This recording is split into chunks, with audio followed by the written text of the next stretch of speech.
When we last left our superheroes, Motul Superbike points leader Cameron Beaubier had just notched his 5th win in 6 tries.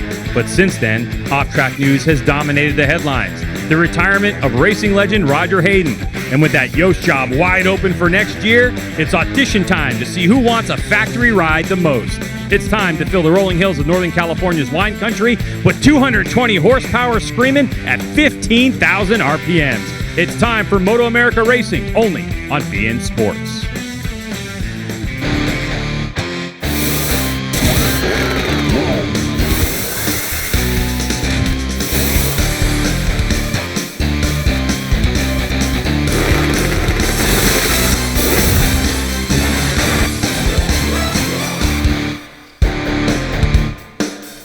Welcome, ladies and gentlemen, to Sonoma Raceway in Sonoma, California. It's the MotoAmerica AMA FIM North American Road Race Championship, round 7 of 10 for 2018. And we are at the Cycle Gear Championship of Sonoma. And I'm Greg White, sitting alongside the awesome ex-motorcycle racer Jason Pridmore, who has 2 national titles, loves this racetrack, Jason. And as we get set for the Motul Superbike class, it's looking like it's going to be possibly a dominating performance by this guy, number 6. Let's just be honest. I don't want to sugarcoat it. Yeah. Don't want to sugarcoat it. First off, you're right. It is one of my favorite tracks. Has always been one of my favorite tracks.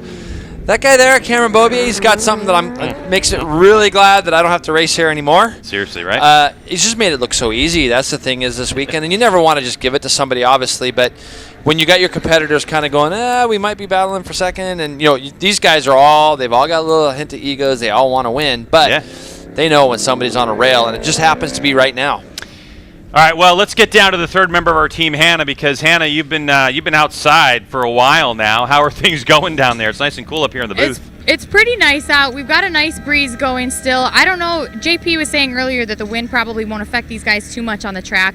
But all weekend, everyone's just been saying how it's so much nicer conditions and temperatures than Utah. So hopefully that'll give these guys a hand when they're racing this afternoon. Yep, absolutely. And you're right, Hannah. I mean, we obviously have a lot cooler conditions. Yesterday it was supposed to be 96 degrees. It never got to that. It was pretty comfortable until late in the afternoon. It got a little bit warm, but this little breeze is definitely going to help things. Well, speaking of hot, how about we get to, Jason, your hot spots? This is presented by Suzuki. Yeah, and when I think about these hot spots, you can look at them here. Turn 1, people will say, well, wait a minute, turn 1, yeah.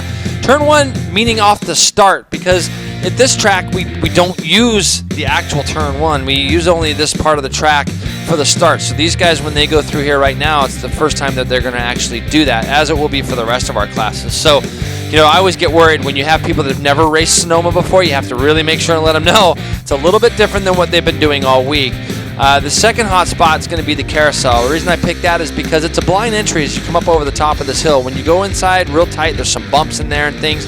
It can lead to some pretty exciting things. We've seen some stuff happen here over the years, but it's a big, long, extremely downhill corner that you have to have your bike set up well for. Turn 7, really the first big passing opportunity. You can do some things up through 2, 3, 4, 5. Turn 7, though, is really the real passing opportunity. If you come out of that carousel well and you can get a drive on somebody, you can do something with them on the brakes, headed down at turn 7. You can see now we got a bunch of S turns through 7 and 8A and 8 and all that. Going down here into turn 9, you can see really the second big part of the track as far as passing goes. 2 slow sections. Turn 9 there is going to be one of them. You go through turn 10, and then the last corner, turn 11. Slowest turn probably on our calendar, and it's one that can bring a lot of excitement to the end of a lap and to the end of a race. So we'll see how that works out for this, because it's a very short run to the flag after that.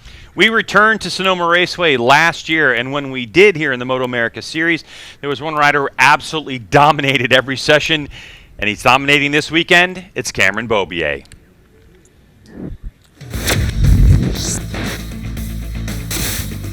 Yeah, last year went really good. It went to plan. I think we were able to lead every practice, qualifying, and win both of the races, which is that never really happens, So I really haven't spent a ton of time on this track. I think it just kind of suits my style, though. I like the tight, little twisty tracks, and my R1 works really good on those tracks. So I think it might be a little tougher this year. We haven't been here in a few years, and this is my home track. So last year I felt like I did have an advantage with that.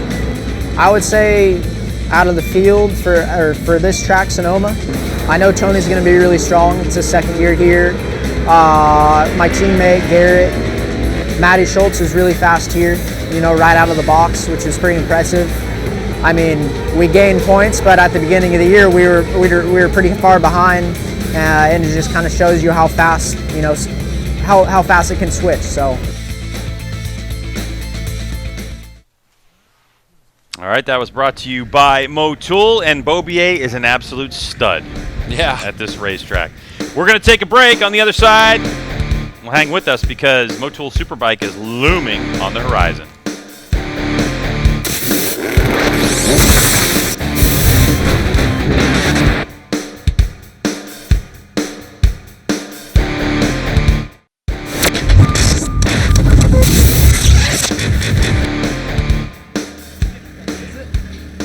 Welcome back to the Cycle Gear Championship at Sonoma Raceway for round 7 of MotoAmerica. I've got Josh Hayden here. Josh, you said yesterday, you know, you weren't quite feeling like yourself. Neither was your bike. Were you able to get anything figured out for today's race? Yeah, I brought her back last night. We slept in the bed together. We cuddled. She's all good now. So, I'm ready. I think we got a good setup yesterday. We worked hard this morning in the quick warm up to find something to help a little bit.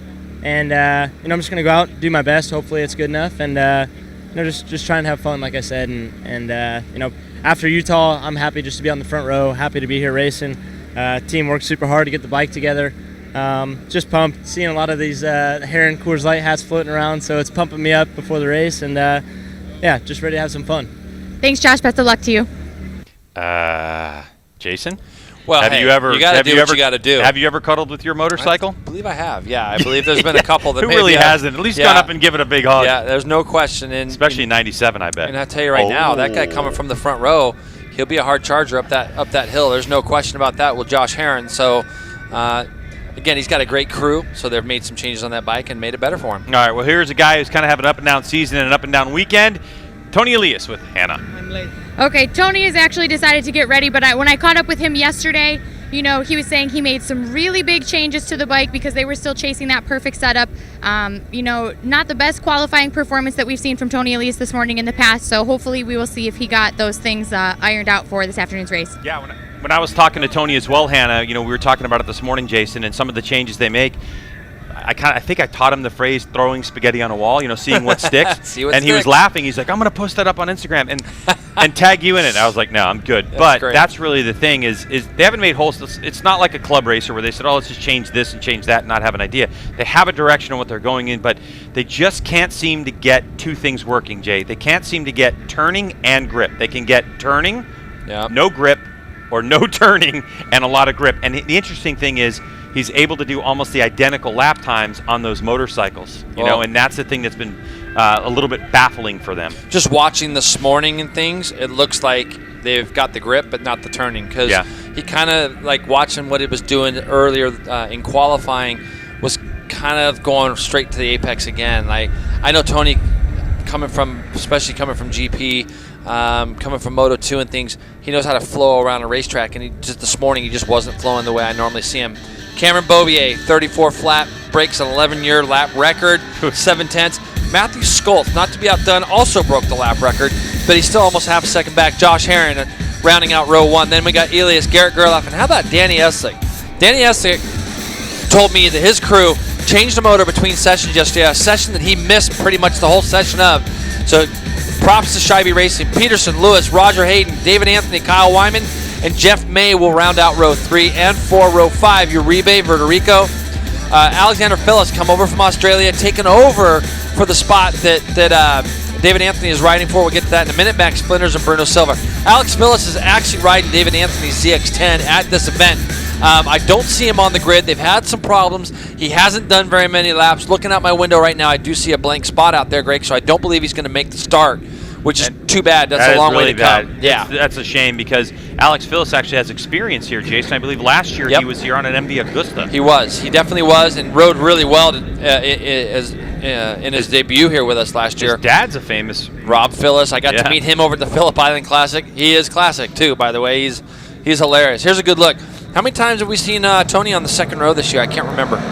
Second or third row? Yeah, it hasn't been too many times for Tony, but you know, when Tony one of the things, if you didn't get to see our coverage on BN Sports Connect of the Super Pole qualifying for the Motul Superbike classes, we got a sensation that a lot of people have, let me put it this way, they understand the speed at which Cameron Bobier is going right now. And so a lot of the racers that we got to listen to basically said, look, we just want to stay clean, we want to score points, and we want to see who's going to sort themselves out for second and third.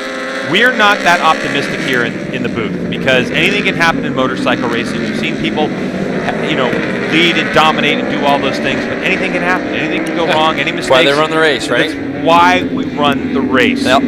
But Matthew Skoltz's performance in qualifying at a 134.4 was really incredible. We thought Cameron Bobier was actually just going to lead this qualifier by over a second, and it was Skoltzy who kind of legitimized the rest of the field at this point with the performance that Cam Bobier put in. Saying that as a strategy, if you're a Skoltz or a Josh Herron or a Tony Elias, what do you think a plan is going to be to try to detune Cameron? What do you think it's going to be?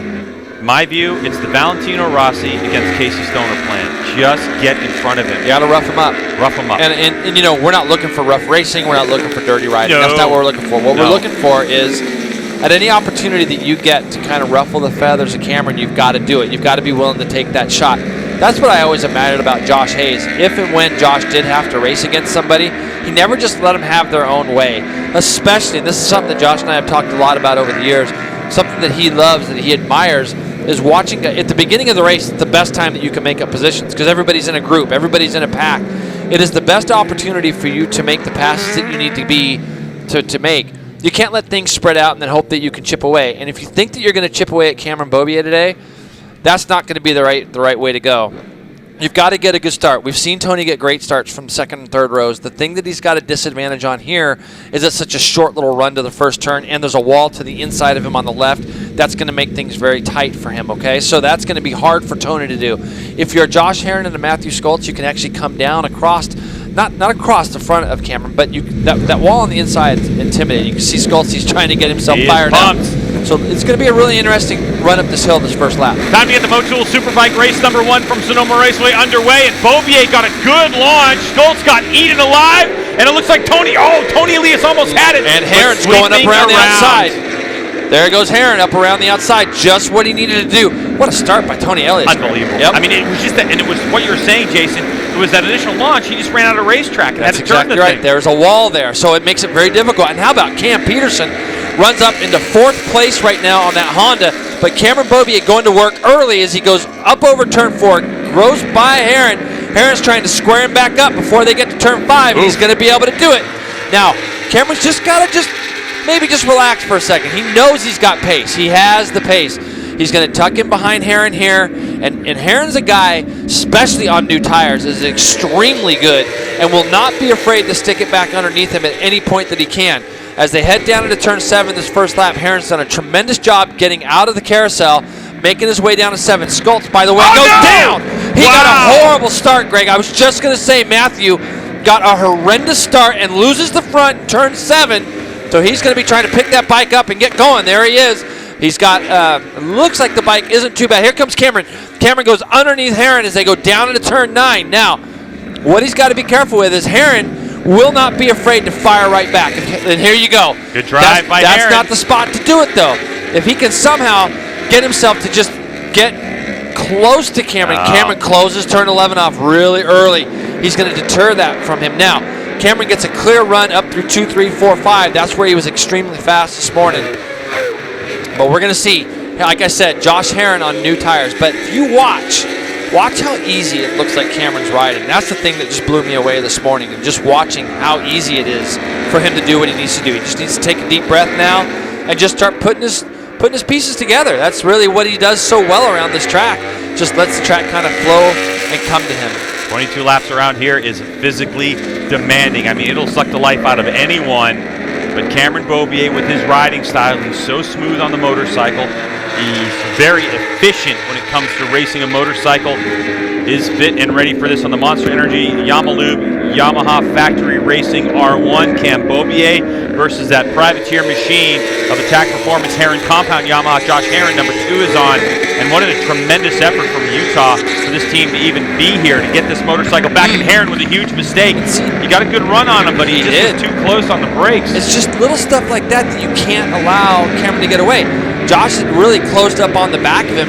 Just kind of get there and be there. It wasn't like he was able to get close enough to go past him. Here comes Skoltz into turn 7, so we saw him pick his bike up and get going again. He's still going to be able to get some valuable points. But look what it's done the first lap of this race. Look how much they've already started to pull away from Tony. And in turn, Garrett Gerloff as well is also trying to catch up to the back of Ilias as well here. So here's our first lap, Greg, and you're going to see Skoltz is trying to go up underneath Cameron Peterson, and he's just going to simply lose the front. It's so easy to do there. But first lap of the race, 35.0, 35.2, 35.8 for the first 3 guys, and you can see Skoltz just had a problem, but he got the bike started right away, got going. Now, I want to note about Matthew Skoltz, too. It is silly season here in MotoAmerica, which means that, contracts are up for a lot of people, and a ride has opened up on the factory squad as Roger Hayden announced he is retiring from racing at the end of this season, and Matthew Skoltz's name is on that list. He crashed again. He never came around. I was wondering where he was because I was looking, and I see him outside of our window now. He's crashed in turn 9. So, yeah, and it looks like he's probably going to be heading back to the pits after this one. So that could have been a problem that he had from his previous little accident. Not sure. Yeah. But definitely give him the benefit of the doubt on that. But you can see now it's kind of broke off that handlebar on the right. Let's have a look. He's coming down the hill, out of turn 8A, down into 9. Everything looks tidy. Everything looks normal, and he just lost the front again. So, yeah. And on the right-hander, right? Is that? Yep. Yeah. And that's I know how frustrated Matthew can get, and he's going to be frustrated with that. Now, when you start looking back up at the front, 22.0, 22.4 first split, 32.2, 32.4 second split, 0.6 of a second, just like that for Cameron Bobier at the front of this field. Now, what Heron's really got to do is just try to keep his eyes looking forward, because I think that if he can just continue to put some hard and fast laps together, he might have been able to get away from Tony. But what will end up happening now is as your tires start getting a little bit older and you see that guy disappearing in the front, it's hard to continue to run fast laps. So we'll see if Tony's going to be able to draw up on the back of Heron here. Garrett is 4th, Cam Peterson 5th, Eslick, there you go, Eslick, Lewis, and Raj just behind them in 8th. Oh, somebody ran a little bit off into the dirt. No, probably Danny. Usually, little dirt track action for you. Usually no big drama here in turn number 1, the way that curbing is. But really, hats off to number 45, Cam Peterson, who's just ahead of this group. Great job. On the genuine Broster Chicken Honda. There he is right there. And one of the things that you want to note about this is they had a chance to come here and test early on in the season. I believe it was February or March when the genuine Broster Chicken team came to test. Now, it was on the motorcycle that Jason Uribe is riding, which has the old electronic system, but the team is getting to the point where they can kind of decipher what the old electronics and new electronics package has, and so it's kind of proof as we look at Matthew Skoltz right there. He's just bumming, and he puts so much into it. He knows how hard his team works, and then you add the added fact that there is a possible factory ride open. You want to display your best stuff, and that's just frustrating for him. That's all that is. And everybody's asking him about it, by the way, including me. And he said, look, I just got Matthew Skoltz did. I just have to put my head down this weekend and just do my job, just like the other riders on the list, which, Matthew Skoltz is on that list. Number 85, Jake Lewis, is also on that list on that M4 X-Star Suzuki, as he's having a good run at it right now in 7th spot behind Danny Eslick. So, but Cam Peterson, back to Cam Peterson in that genuine Broster Chicken Honda. This is the shot in the arm they need, as Lewis is going to make a big move under braking on Danny Eslick. Danny gets a turn, gets on the gas earlier. Side by side they go, but Lewis looks like he's going to have that position. Hard to do anything there for Danny, but you can see how quick he was trying to get the bike turning upright so that he could go back after Jake. And, but Jake Lewis, I really think Jake's done a tremendous job. I mean, he's definitely on that list as well. Young, aggressive, been riding a Suzuki. Lost that ride to Tony Elias, who's now caught up to the back of Josh Heron. Cameron is killing these guys in the first segment. And he went 22 flat last time compared to 22.6. And then this time it's a 22.2 to a 22.5. So, I mean, he's gained a second in the first sector alone in the last 2 laps, and he is absolutely gone. Like, we haven't shown it, but he's almost 4 seconds up the road now. Look, you can't even, there he is right there. He is literally gone. Garrett Gerloff, it'll be interesting to see if he can start closing this gap down as well to these 2. Yeah, this is what Garrett Gerloff really needs too in his rookie season here in the Motul Superbike class. Garrett Gerloff had his best finish so far this season, 2nd spot last time we saw them in Utah. Now I think Josh Herron may have made a little bit of a mistake on that lap. He did a 37.1. He gave away 2 seconds to Cameron Beaubier on that last lap. Herron, his best lap of the race is only 0.2 slower than Cameron's. So 35.0 for Cameron, and of course then he did a 35.1. Yep. Josh Herron's best lap is a 35.2, so that's nearly 2 seconds off his fastest lap. So I have to think that Herron made a mistake, but lap times don't lie, and 37.3 that time. So maybe, like you're saying, Jason, it's just a matter of that. Look, you're going to throw everything you have at Cameron Beaubier at the beginning and see if you can control his pace. But once Cameron gets away and now Josh is on his own, he's settled into his rhythm. Yep. Which seems to be low 37s at this point. Guy in front is just doing 35. It's just, you just 35 don't see this very often. 35.1, right? 35.8. Yeah, you don't see it very often where somebody's a second plus a lap quicker than the next group. Not in the Motul Superbike class. No. We're very accustomed to seeing 3, 4, and sometimes 5 riders battling for that lead. Oh, crash for Max Flinders. We're just getting that up Max. here, turn 11, but he's up and going. I can see him out my window here. There he goes. So number 88, Max Flinders on the Thrashed Bike Racing. That's his Yamaha R1. Used to be 888 if you've been following MotoAmerica for a while. MotoAmerica decided they want to tidy up the class a little bit with those numbers. Different numbers, good, yep. But you know, the thing is that Josh is extremely good on new stuff, on new tires. But if you watch him ride, and we've said this before, he's just a lot more aggressive rider as far as through the controls and things like that than somebody like Cameron, who's very light on things. And even Garrett Gerloff. If you watch Garrett, look, see how Tony's just going right to the apex? So maybe he's got grip, but he can't get the bike to turn. So what he does, he holds the lever on to get it all the way down to the bottom of the corner, and he makes it work. It's incredible watching Tony do this, but he definitely makes it work. You see a little bit of chatter there out of the Yoshi Suzuki too, it looks like, going into that turn. So where's Tony going to be able to do this with Herron? And all the while, Garrett Gerloff's doing a tremendous job, just kind of pacing these guys. He just went 37.1, so he's quicker than the 2 guys in front of him consistently right now for the last 2 or 3 laps. He's just kind of drawing back into those guys. All right, Jason, here's the thing. You're Cameron Beaubier. I get it. You're out in the lead. You're already 6.5 seconds out in front of these guys, but you're Tony Elias, who's having a more stress-free race, Cameron Beaubier or Tony Elias at this point, because he's got a carry. Well, you get what I'm saying? Like, yeah, no, I see what you're saying. I think right now Tony's just going to make a plan, and he realizes he's got no chance. That's why he's not in any big hurry. He's not catching this guy. Somebody said to me when I went downstairs for lunch here a couple hours ago, they said, what do you think of the race? I said, well, it's really going to be up to Cam whether he wants to win by 10 seconds or if he wants to win by 4 seconds. He's just going to watch his pit board and figure out what he wants to do.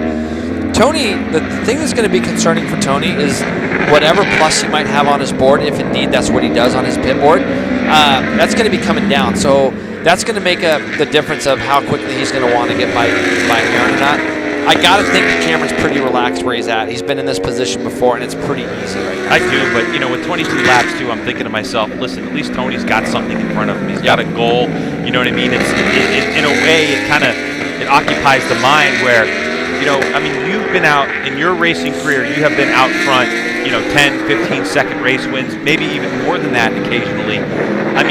Does it add stress to you when you don't have anyone to race with? Are you hearing things, from the end, those types of things? Or do you think Cam is in such a rhythm right now that it just flows? When I was lucky enough to have leads like that, which wasn't very often, but when I did have leads in races, I used to create a race within the race, and what I would try to think about was I wanted to race to the first back marker. I always thought, that's the first part of the race win for me. If I could race myself to the first back marker, and it kept me intrigued, and it kept me interested in what I was doing up front, kept my focus up. I didn't want to slow my pace down just because I was feeling like I was getting away. So I always imagined trying to race to the first back marker and that was just a way for me to keep my attention where it needed to be. So I think that Cameron, I think if it was new to him winning races by this margin or winning races in general, I think that would be the case. But he's got all the confidence in his crew. He's got all the confidence in that Yamaha R1. I don't think that those things are going to concern him too much. So I think that he's going to be pretty much out front realizing, wow. I mean, he's doing 36.6 right now, Greg, on that last lap. Pulled another second, 0.8 of a second. And I know he's not having to push his hardest. Speaking of pushing, here's number 31, Garrett Gerloff out of Houston, Texas on the MotoAmerica Yamaha factory racing machine. He has been chipping away at Josh Herrin and Tony Elias's lead, and that is now down to about 1.5 seconds. Last time by the stripe, Tony and Josh Herrin got about 0.2 of a second, but really mid-37, 37.4 for Herrin, 37.4 for Tony, 37.6 for Gerloff. Jake Lewis actually a 37.3. So take Cameron Beaubier out of the equation, and the fastest rider on the racetrack was M4 Star Suzuki's Jake Lewis, who's unfortunately doing those times, but he's back off in the distance, another 5 seconds adrift of Garrett Gerloff. Yeah, so and that's the thing is you got to get away with guys, but right now these two guys are just pushing. I feel like as hard as they can push. There's a lot of little things even I see with Josh's bike, and it'll be interesting to see how his post-race stuff will go with his crew. It's almost like when he gets the bike almost to upright, I see a lot of movement in the rear of the bike still. So that might be just something that he can try to improve on tomorrow. These guys want to just try to close that gap down to Cameron as much as they can. All right, Jason, let's talk about electronics a little bit, okay? And this has to do with Tony. So one of the things that I found very unique about Sonoma Raceway, when we go to most racetracks around the country, electronics dominate the conversation. Traction control, wheel control, on control, all these things. When we come to Sonoma Raceway, the conversation really switches to geometry and it changes to suspension settings. As we take a look at soon-to-be retired Roger Hayden on his Yoshimura Suzuki. Now, you may think that Roger Hayden right now is rolling around in 8th spot and he's doing something safe. I don't know. This is what I can tell you. I'll get back to the electronics talk in a second. Yep. For Roger Hayden, this is not his joint. He don't like it. He just does not get along with Sonoma Raceway. We went through his history here of concussions, of crashes, of running off. It's just not like his this? place. Like Exactly. As we take a look at that. On cue. Thank you, Raj. Here's the thing with Roger that's very interesting. He has this brother named Tommy. Yep. Tommy raced for the same ride, Yoshimura Suzuki, for a number of years. Tommy Hayden has notched 8 victories on a Superbike for Suzuki. Roger Hayden has 7. Yeah.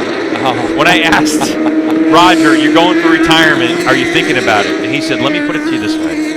I have the last 2 events circled on a calendar, which is New Jersey Motorsports Park and, of course, Barber Motorsports, where we know Roger absolutely risks there. Yep. So he understands that sometimes in racing, you've got to take your hits. It just doesn't flow with this racetrack. He doesn't get it. But believe me, Roger Hayden has every intent on this now Roger Hayden retirement tour, as I like to call it on the Instagram. Roger Hayden retirement tour. He wants to get out in fine style, and he wants to win a race.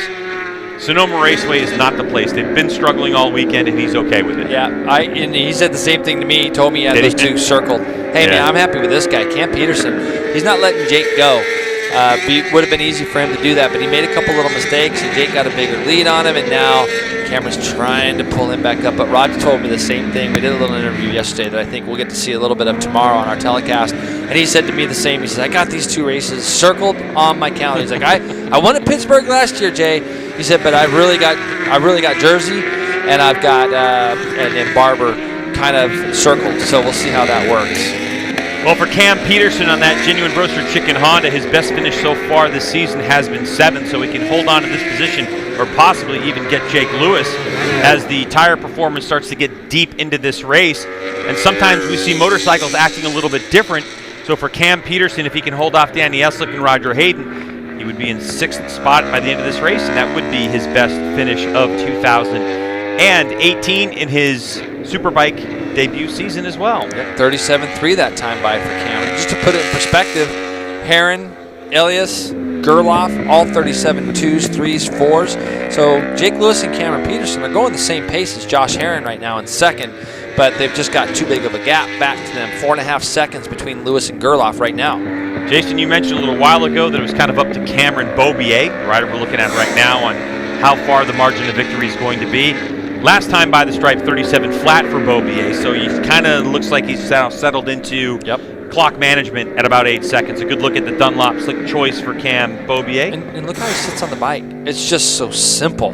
There's nothing that kid does that makes any part of his riding, hey man, it might not be the most flashy looking thing. It's not going to look the greatest in photos and all that stuff. He don't care. He just wants to go win races, and he rides effortlessly and easily. All right, back to the electronics conversation real quick, okay? And I'm going to abbreviate this thing. So we always talk about electronics. Here we don't. It's ride height, it's geometry, it's all these things that make a good setup of a motorcycle. When I had a chance to talk to Tony Elias about electronics today, specifically, I said, what do you think about that? He said, for me, electronics are a safety aid. He really prefers old school style of racing. He's 35 years old, and he's like, I prefer no electronics. He said, they're good, they're safe, but I like to set a motorcycle up where I can feel it, I can use it, and it's all about mechanical grip. Mechanical grip for him. Now, this is one thing I'm going to say. If you remember when he came over, one of the things that Tony used to do a lot was cover the clutch. He would use the clutch quite a bit when he would go into corners, and it would confuse the electronics. Well, you remember Tony broke his finger last year, and he broke it on the clutch hand, his middle finger. And so what's happened is he can't effectively get to the clutch as well as he could anymore when it was broken. So he ended up using the auto blip, and explain what that is in a second. And so that's actually created like relief in his team, because now he's not trying to fool the electronics by actually manually overriding them. And it was all due to an injury that he had here in MotoAmerica. So he had to adapt to it because of his injury. That's right. And he had to learn how to trust the electronics. The thing is, I can relate because you've gotten so used to over the years of not having those electronic aids helping you with some of the most basic, simple stuff that as riders we should learn how to do properly, like downshift a motorbike. And obviously all these guys can do that. We do live now in an age where a lot of these kids that are growing up, they're growing up in the electronic age where they can rely on that stuff and learn how to rely on the electronics. So basically what Tony's saying is, by him breaking his finger, it was great news for him, because then he had to learn how to trust the auto blip, which is a tremendous thing. If you've ever ridden a bike that has auto blip, and a bike that's got it set up properly, auto blip is pretty amazing, where you don't have to do anything. You don't have to hold on to the clutch lever. You can literally hold on to the grip. And if you're like some of us old school guys, you can't help it. You're always going to have your fingers over the clutch. He does. By the way, he said his pointer finger on it is always touching the clutch. Even though he doesn't use it, but it's all, he said old school. And I think that's it's a natural thing. It's one of those things that you do if you've learned another way of doing it. So 37.1 for Cameron Beaubier, 37.8 for Heron, 37.5, 37.5 for the two behind him. And just kind of still rolling away from those guys. 8.9 second lead now from lap 13 of 22. So we're like halfway through, Greg. We're just a little over halfway through. And we got almost 10-second lead. Looking at Josh Heron's results, if you saw when we showed him on the grid at the beginning, he had that graphic, that we showed that Josh Heron, when he's had this motorcycle, when he's actually finished a race, he hasn't finished below 4th all season long. He's got quite a number of podium finishes, but he did finish. Hold on. Go ahead. He did finish in 10th spot in the first race, and he finished with 10.6 in the second race of the year. If you remember back, that was part of the drama at the beginning of the year with Josh Heron and this attack crew. The truck and trailer couldn't make it. So they put together his track day bike, and he went out there and was able to score 2 top 10 finishes, which of course is helping him in his point, where his position in the championship, where at the beginning of this, by the way, Jason, Josh Heron was only 1 point behind Matthew Skoltz for 3rd, and we know Skoltz has exited the race. So now, in theory, that's going to move Josh Heron into 3rd spot in the championship. Yeah, well, the other thing you got to think about, too, is he did ride that stock street bike, and if the clutch wouldn't have gone out, he probably would have done better than he actually did. No doubt. So you see Jake Lewis here, and he's by himself, Greg. The thing I was motioning to you on is we've lost Cam Peterson. I see he's in the pit, not exactly sure why. I'm looking at splits from the lap that he came in on, and I'm not seeing anything go through the 4th split, but it does say that he was in pit lane. So I'm hoping that is the case, and maybe we just had a mechanical, because he was riding really well today. So Jake Lewis in 5th spot right now, M4 X-Star Suzuki. I think Jake had a bit more expectation on him, but before we get into that, let's go down to Hannah, who has Matthew Skoltz. Okay, Matt, so obviously not the ideal race start to your weekend. Tell us a little bit about what happened out there. Well, I mean, the weekend has been going really, really well, and just unfortunately I got a terrible jump like I have been all season long, and I give myself a lot of work, and I just have been taking chances, and then finally caught up to me, you know. But I'm also a real jackass for doing that, and I'm sorry to the team. We've been working really hard, you know, and they deserve better. And you know, second race we'll come out swinging. All right, thank you, Matt. We're glad you're okay. All right, so Skultz with 2 crashes, basically right at the beginning of the race. Yeah. Good thing he's okay. Yep. You know, Great thing that's he's okay. And that's part of what you see here in racing, by the way, full leather suits, and yeah, you can see the disappointment after this.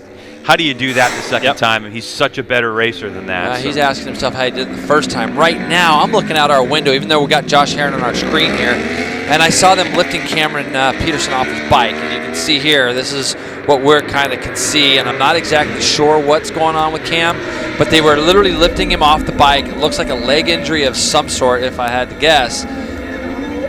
Yeah, he might have hit his foot on something. I don't know if he's, you know, it's just hard to say. It's hard to say what happened there, and but boy, I hope he's okay. I hope he's okay, Greg. The bike didn't look like it had been crashed, so I'm not exactly sure what happened there.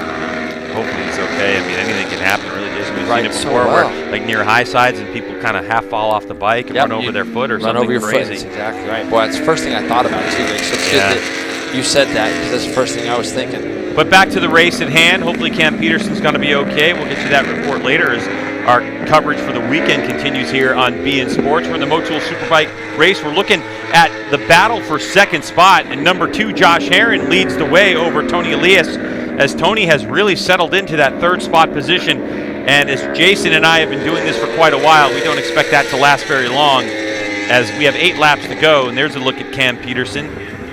Wow, look at look at the leathers. He almost ripped his knee puck off is what it is. It's not foot. You see that there on the right side? That's his knee puck that looks like it's almost gotten ripped off. And there's some leather that looks like it got drug. He could have caught his knee on the inside of the racetrack somewhere and just ripped his leg back, and that could be, you know, you can over the peg or exactly right. You can do a lot of bad things doing that. So here's the battle. These guys have broke clear of Garrett. Garrett just hasn't been able to get that last little bit of closure on those 2 guys in front of him. It's not through lack of effort. 37, 6, 5, and 8. So they just pulled it like 2/10 away from him the last lap. And but Tony's kind of looks like he's ramping up for something, doesn't he? It looks like he's getting a little bit closer to Josh as they get closer to the end of the race. Here you go, Danny Eslick, still battling with Raj. Last time we saw Raj, he'd gone off the racetrack. He's making a big dive right now to the inside of Danny Eslick. Let's see if he can get that thing turned. Nope, can't get it turned. I like the shot, though. Yeah, he gave it a shot. And Danny will love it, too. He loves racing. There's no doubt about it. Eslick, that's 6th and 7th spot. Yep. 69 Danny Eslick on that Shy-B Racing Hayes Brakes motorcycle. And, of course, Roger Hayden on that Yoshimura Suzuki factory bike, which will soon be vacant as he heads off into retirement after 20 years of professional motorcycle racing. Yep. A national championship. Done a great job. Absolutely done a great job. GP. Great work ethics to Moto 2. Yep. He's done it all. I mean, he's World done World Superbike. Did a year in World Superbike. And I told him yesterday when I talked to him, single-handedly, that was probably the most impressive year for me, because I know what he was riding over there. He overrode that bike. I was over in World Superbike just a year or so before he was, and I know the equipment he was on, the team he was on. I said he'd last 2 races over there, and he did the whole season, and that's how bad he wanted to keep his name in there, and so on and so forth.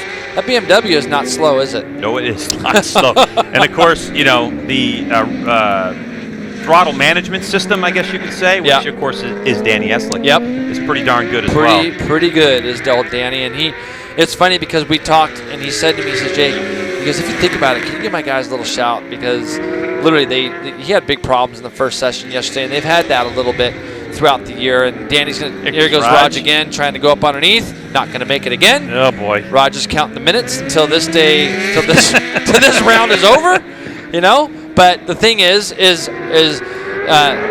he said these guys they replaced wheel speed sensors on the bike and a full motor. Another mistake from Raj. It's very difficult. I can't explain it. When you get into a bad rhythm at Sonoma, it makes you feel like a rookie. You kind of make mistake after mistake. So now Raj is going to have to ramp it back up again. He's got 4 more laps. And I know Danny, what's going on in his helmet. He's going, Raj, where are you going? Yeah. Raj, where are you going? Oh, yeah, they'll be laughing for sure about this later they'll be on. Smiling, yep, so. They'll be laughing. Danny will be high-fiving him and so on. But Bobier check, 9.1 seconds, the lead at the moment over Josh Herron and Tony Elias. This is the battle for second spot. as Garrett Gerloff is now adrift about 1.7. So like Jason, like you were saying before, you see Gerloff just in the back of your screen there. Hasn't made in any inroads. It's just kind of the same lap times that he has with Herron and Elias. Jake Lewis back there in no man's land in 5th. And then we saw that battle between Danny Eslick, Roger Hayden, Kyle Wyman in 8th. Jeff May, the number 99 machine. May is back in action in this competition, riding for the Omega Moto team on a Yamaha R1. Jason Uribe, Genuine Roaster Chicken Honda, in what might be his final ride for that team this season.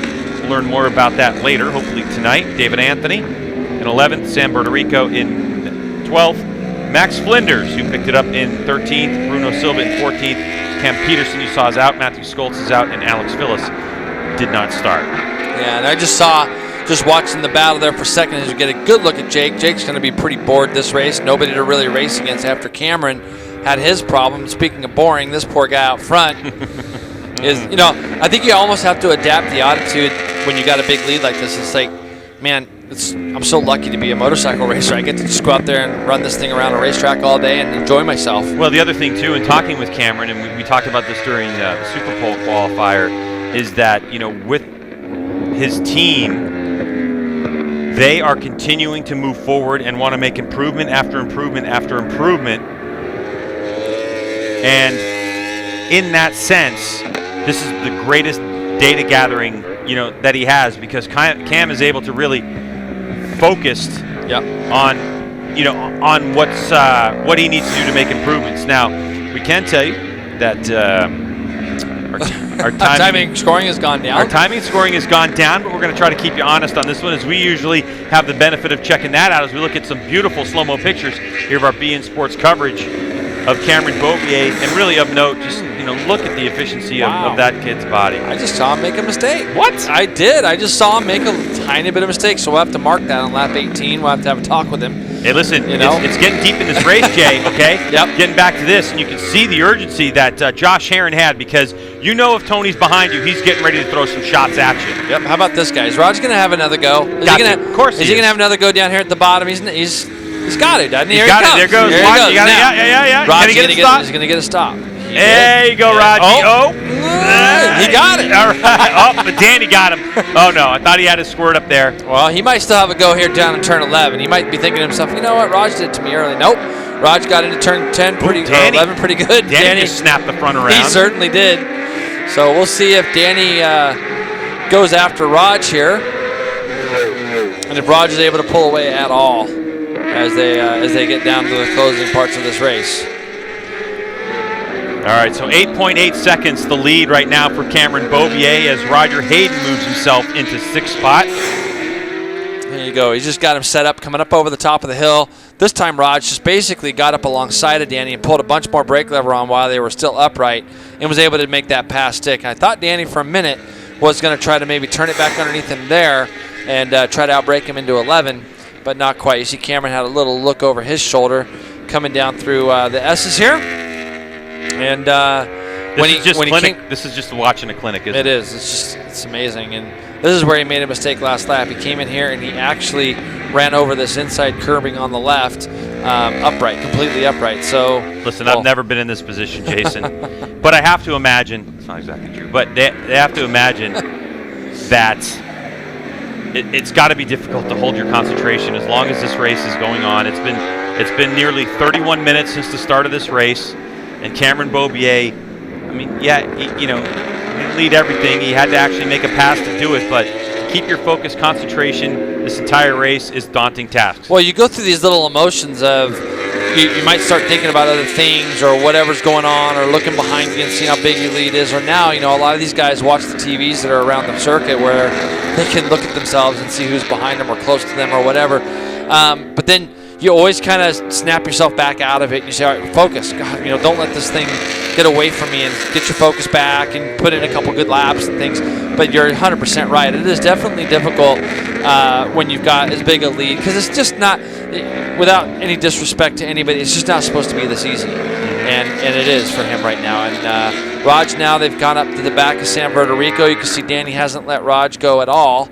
And Max Flinders back there, he picked his bike up, and he's already picked up a couple spots. He got by Silva, and he's catching Bertarico now as well. Good move by Raj to get by Sam. Sam's just running his race. There are blue flags flying, but there's he just got chopped off. Yeah. So that's gonna mess him up. That's gonna mess Danny up all the way through the carousel as well now probably. So. And that's not the line preference that Danny wanted through the carousel. He wanted to be closer to There you go. Figured that was coming. Hey man, what's up? And then Danny just gets on the gas and sends her sideways. Yep, and that's gonna, and you're looking for the blue flags, and you're trying to do your own race and things like that.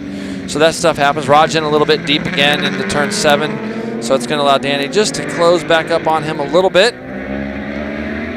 So Roger Hayden, uncharacteristically back in 6th spot at the moment. Here's another look at the replay of. And he's trying so hard to get underneath him, and you can see that's why he was so tight on the exit of 4. And the bike was getting all out of shape, and now he realizes, well, I'm not even going to be able to get him going into the carousel. Sees Raj getting away, but look at Danny. He's hungry. He wants to come after.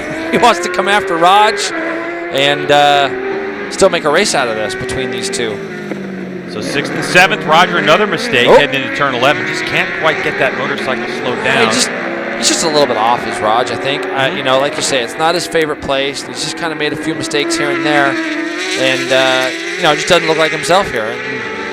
And I'm sure that Sunday probably can't come quick enough, and then he'll be ready to go for these last 3 rounds for sure. Go to places he's just a little bit more comfortable with. Because the one thing about Sonoma Raceway, traditionally in motorcycle road racing, is there are people like this guy who come here and lick their chops. Yep. I love this place. You were one of them. Aaron Yates was another one.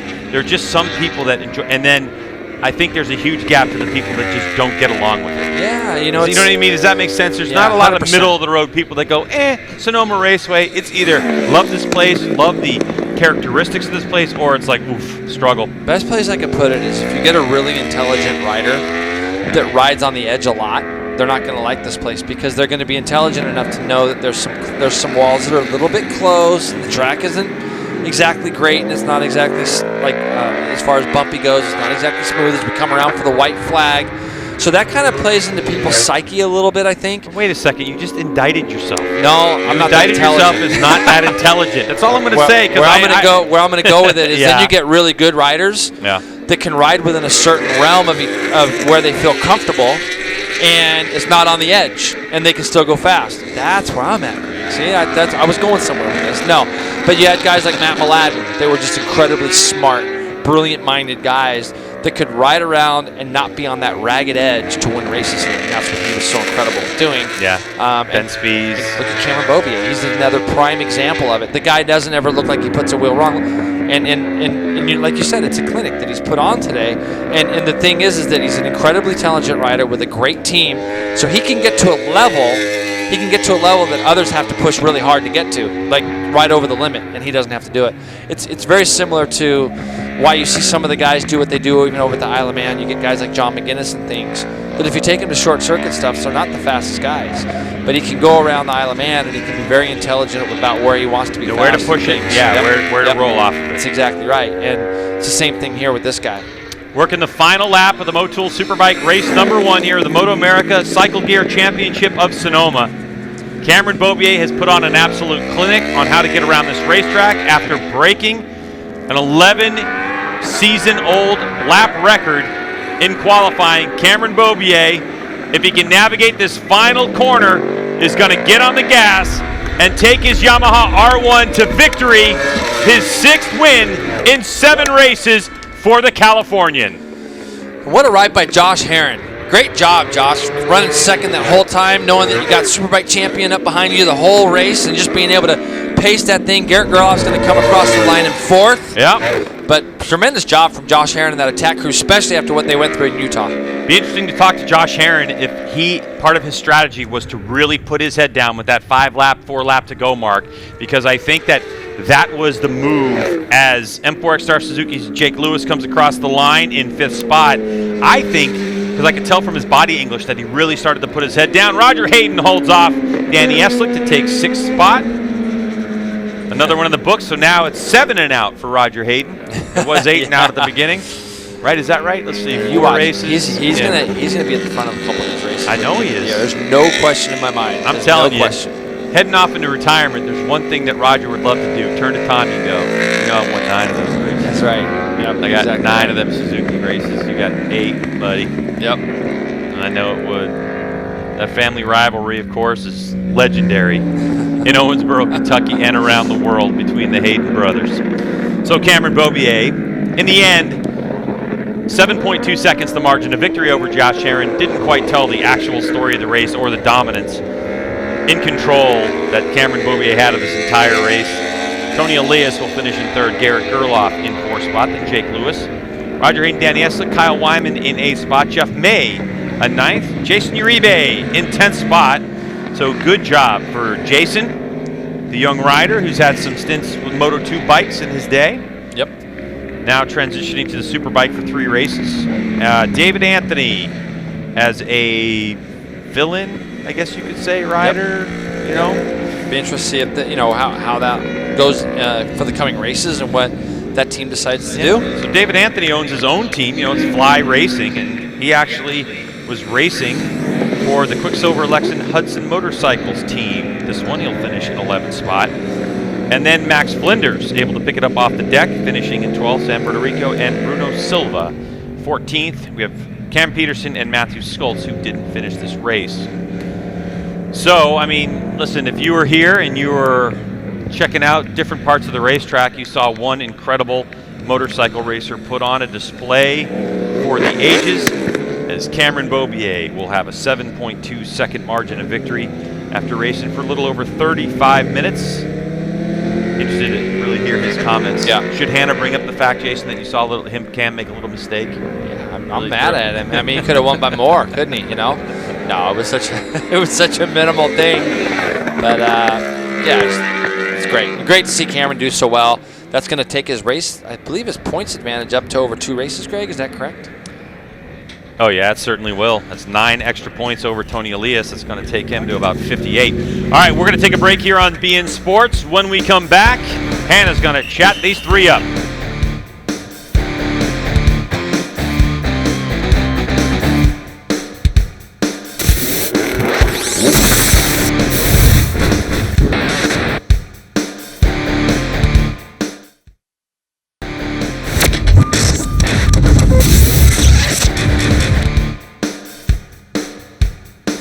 Motul Superbike race number 1 at the Cycle Gear Championship of Sonoma in the books. And that means that Hannah is down with our 3rd place finisher, Tony Elias. Okay, Tony. Oh, I think he dropped his signature sunglasses. So, kind of off to a tough start. You've been struggling a little bit throughout the weekend leading up until now. Tell us about, some of the changes you kind of made going into this afternoon's race. We changed everything. Change swing arm, short, long, up, down, many changes. Everything very well think from my team and me, but it's not enough. We have to work hard. Cameron and his team did an awesome job, so congratulations. Nothing. Happy with the 3rd. It's not the result I want. It's not the result we need for the championship, but how the things are really tough, and this is a good result. Yes. Do you think that you'll make any changes based on your performance today for tomorrow's race? Of course. Never stop. Always thinking, working. What we did was my idea. Was not the best. I mistake a little bit, but. We learn for tomorrow, changing things, and let's see if it's better. But right now, honestly, it's really tough. What we have to do is finish the races, take points. 2nd, 3rd. Cameron is so strong. We need something extra. Let's see if we can find it. Well, thank you, Tony. Congratulations. You can see it. You can see it, but he's pretty honest, and it sounds like he made a decision with his team of something that he thought might work and he wanted to try. And he said it didn't work. So he'll go back to the drawing board. I mean, is there a more experienced team than his in the paddock? Pretty hard to find. I mean, obviously the Yamaha guys too, but they'll go and try to throw something else at it. He got a great start, put himself where he needed to be, but he just kind of stalled and wasn't really able to do much with it. Waiting for those podium celebrations to begin. Let's get back down to Hannah with Josh Herron. So, Are you feeling a sense of redemption, you know, after such a really tough weekend at Utah and not being able to race the second race to now being right back on the podium and on the second step, no less? Yeah, it feels good for sure to be on the podium. You know, it's I think 5 seconds on the year, so it's getting frustrating. It's not fun losing a race like that. That was an impressive ride by Cam. I tried my hardest the first 2 laps to hold on, and I just had nothing for him. So then I was stuck with just trying to hold off Tony, and I didn't want to look back because the track's so tight. You can't really, no time for mistakes. Just put my head down, and luckily it was good enough today. Hopefully now we have 20-something laps of data to go look at, and maybe we can improve the bike a little bit. But I think Cam's just on another level here this weekend. But hopefully we can get a little bit closer tomorrow and bridge that gap a little bit. Now, Greg mentioned during the race you had about 5 or 4 laps to go. You really put your head down. He was wondering, what was your strategy there? To be honest, I tightened up. My arm was real tight at the beginning. I tried so hard to keep up with Cam that I kind of forgot to breathe and wasn't paying attention, wasn't focusing, and tightened up. And it took like 10 laps for me to like kind of get back into my zone. And I was able to at least put my head down and use Cam as a carrot. I know he wasn't pushing super hard, but I could use him as a carrot to kind of pull away from Tony a little bit. So I was just kind of, if I had that half-second lead, I was watching Tony's board with his gap to Gerloff. I could see it was about the same every lap. Last couple laps, we gained a couple tenths here and there. And then just put my head down and tried to pull away so he couldn't, if I made a mistake, he wasn't right there at the end. So happy with the day and looking forward to tomorrow. Thanks, Josh. Congratulations. Great result for Josh Herron and his team. And like he said, a whole pile of laps worth of data. They can go back and take a look at it. And Richard Stamboli definitely will decipher all of that. And for warm-up tomorrow, they'll be making a couple of changes. Yeah, no question. And I like the fact that he was so honest with his assessment of his riding and what he did, just kind of being tight there at the beginning and then being able to make some adjustments as a rider and even having, draw your attention forward, look up where Cameron is, and get your attention away from what's going on behind you. Watching the boards of other people is something that's very, very cool, too, being able to see what's going on. But this guy here, Hannah, I don't know. He was just on another planet today. Jason, I totally agree with you. Cam, you won by quite a margin.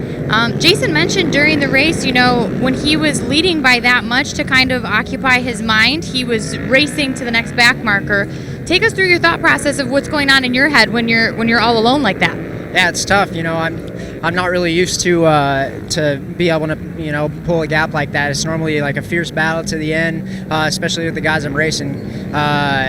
And yeah, going into the race, I knew I had a little time gap on them in practice and qualifying, and my bike was working really good, and I just wanted to put my head down like I did last year.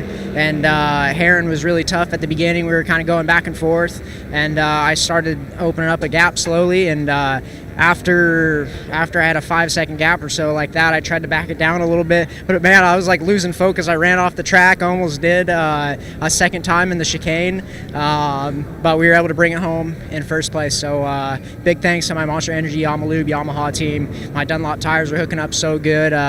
They brought that, this is the first time we raced on the big rear tire here, and we were able to set a track record, and they hang in there great. So yeah, big thanks to everyone that supports me. My family and friends are out here this weekend and cheering me on, and thanks to all the fans for coming out, and yeah, got tomorrow to try again. Thank you so much, Cam. Congratulations. All right, so what Cam was talking about, of course, was Dunlop introduced that larger rear tire that they introduced at Road America earlier on this season, and they didn't get to test that here, but man, it certainly worked. It worked great. And it's funny because even when you win a race by those kind of margins, he even talks about how he still made a little mistake and we caught it, so that was great. But you're always striving for perfection, and I don't know how you could be much more perfect than what he did. You got to give him a 7.2 second lead to Herron, and it really wasn't that close. 8.3 back to Ilias, Garrett Gerloff 4th, Lewis lonely race to 5th. Hayden, Eslick, Wyman, and Jeff May rounded out our top 9 for that race. Entertaining race for Roger Hayden and Danny Eslick. Can't wait to go talk to them after this is over and find out how it was. All right, we'll take a break here on beIN Sports. We'll be back with more from Sonoma Raceway after this.